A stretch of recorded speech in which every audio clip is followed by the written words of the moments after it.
Hey, so I was revisiting a piece of prose I wrote about 3 months ago, just some poetic expressions of experiences I've had in the past in doubting myself and doubting everything, taking skepticism to its logical extreme, to its as far as I could, and what that did to me.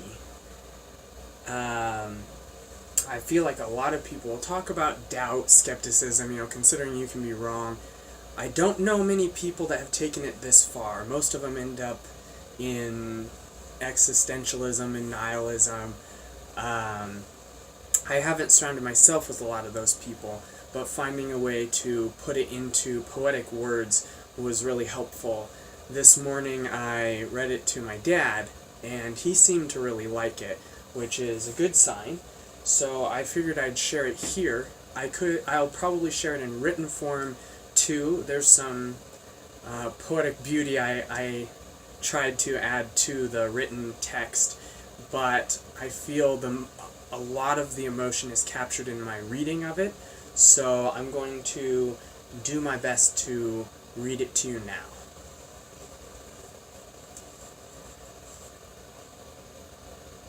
I've been there.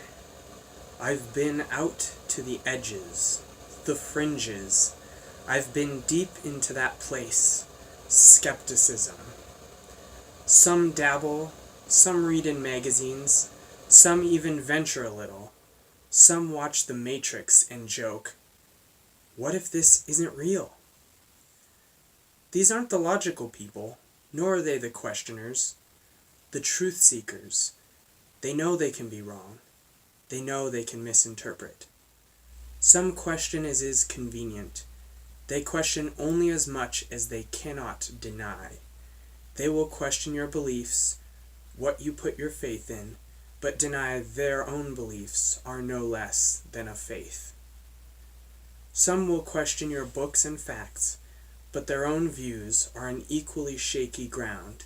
They just don't look down. But where is truth? Is there such a thing? How do we know something is real?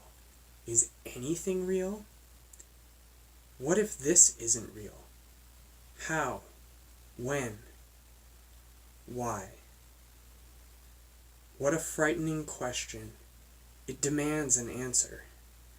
If I ask it, I find I must ask it again, over and over.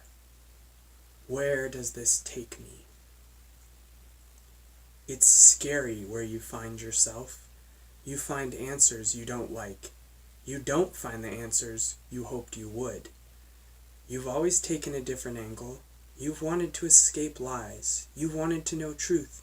You've wanted to have the courage to face your own beliefs, to not let fear rule you, to let go of a belief if the evidence is against it, even if it makes you uncomfortable, even if leaving it is terrifying. So you are attached to nothing. You make it a discipline. Question everything. Question everyone. Question yourself. You've seen the pride. You've seen it in yourself and in others. Overconfidence. It's dangerous. It hurts people. So you run in the opposite direction. Doubt. And you learn that if you live it well, that if you doubt your initial reaction, if you doubt the common narrative, it's easy to think doubt finds you the answers. It's easy to think your questioning puts you in a better place than others. Wiser, open-minded, enlightened. And then you realize that you've stopped doubting. You stopped doubting you because you thought you'd reached the end. So you keep going. Doubt again. Doubt yourself again. And there's a new layer. You doubt the books, the authorities, the histories, the religions, the claims, the people, the logic. You doubt it all. You question everything. In the world of logic, you find there's always room to question. There's always room for doubt. you go crazy. Can you prove you're not a brain in a vat? If you can't prove something, you shouldn't believe it. You very well could be a brain in a vat. This could all be meaningless. I think, therefore I am. Yet that still requires logic, Descartes. And our logic can be wrong. You don't know that you are. I don't know I am. Nor do I know anyone or anything else is.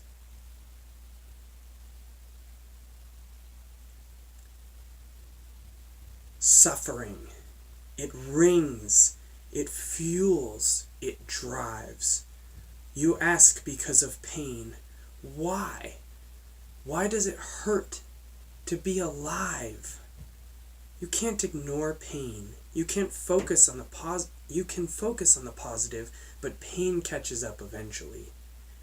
We want pain to have purpose. We understand laboring for a goal. That's why we asked, why?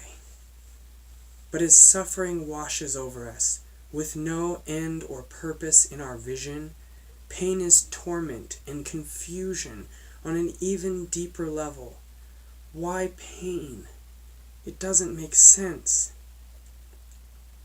In the doubt, sometimes we make answers simply because we are asking why and because there is room for that answer. Sometimes I wonder, am I a rat in a lab? Of the psychoscientists running the simulation I live in, who simply wonder, how much pain can he take before he snaps? How far can we push him without breaking him from the inside? If I'm honest, that's logical. Occam's razor, the simplest answer is the most likely. Suffering makes sense with that. I'm a science experiment. If I'm honest, that makes the most sense. There's no disproving that. Not with logic.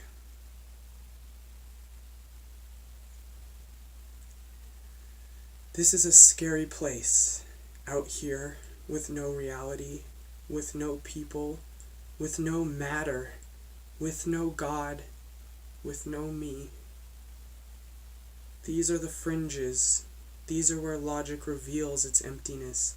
To claim we only do what is rational, it's a dead end. You will die here.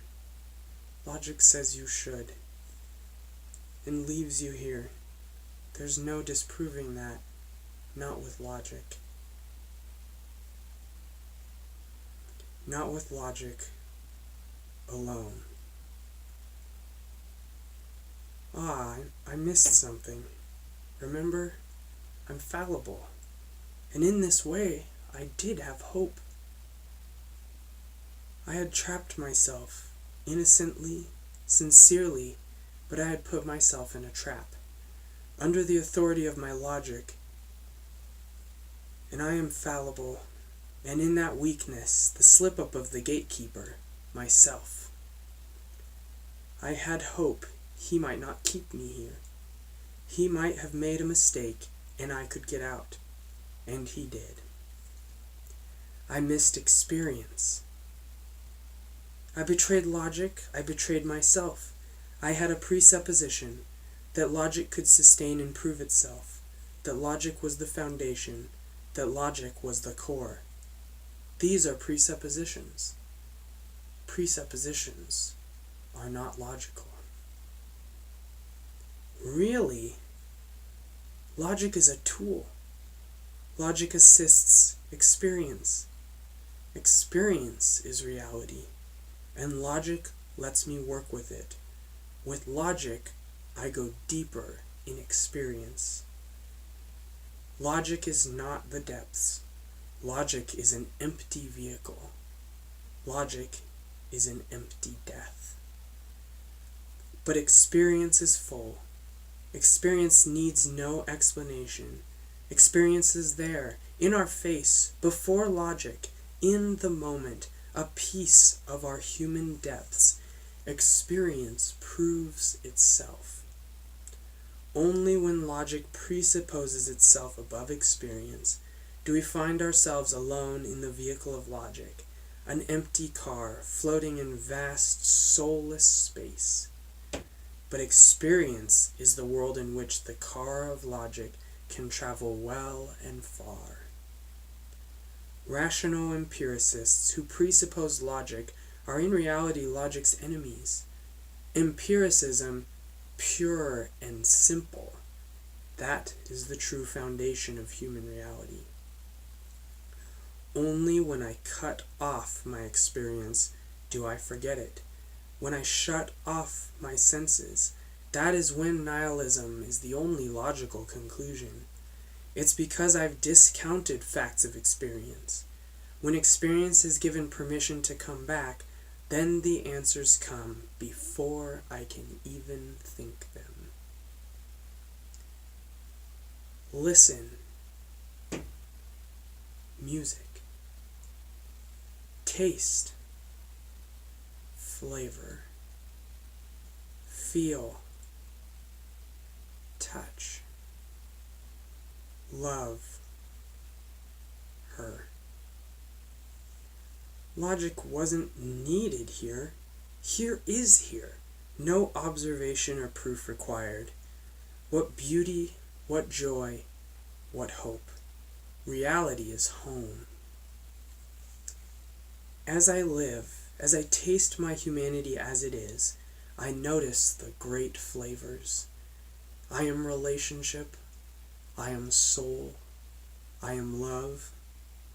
In this world of science and causes, in this world of logic, in this world of order, relationship, soul, love, these experiences defy this world.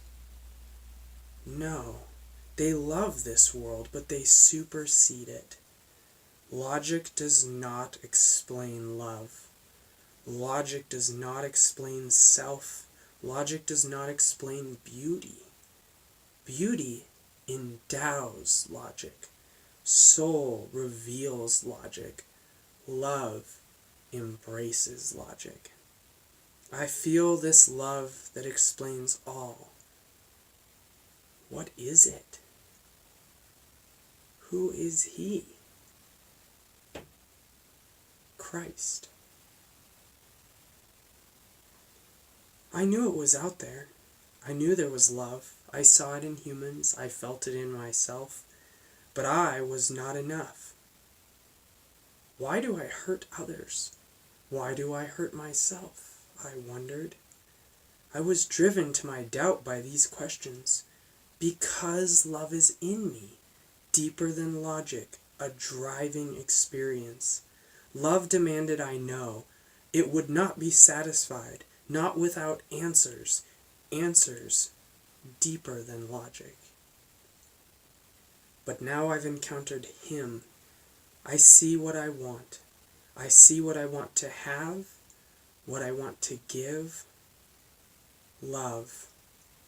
Real, true, and untainted. It makes experiential sense. It makes logical sense if experience is not precluded. Why pain? I am sick. I am sick with selfishness. But I am self. How do I heal? How am I cured? My sickness is my loudness. My sickness is my grandiosity. My sickness is my grasp. I will be quiet. I will be small. I will let go. And the self will heal without these burdens. And room will be made in me for love. And I will have something to give. There is joy. There is love. There is peace. There is beauty.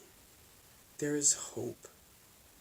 Beyond logic, in the depths of experience, I have found all of these things. The only step now is to continue, step after step. And should I return, Should I walk into that dark place, alone, questioning everything? There is a path. I've walked that path many times, the path out from the fringes of doubt and skepticism, where nothing is real. I have been led out through pain to experience of love. I have been led out gently again and again, loved by truth incarnate, yet still able to be self.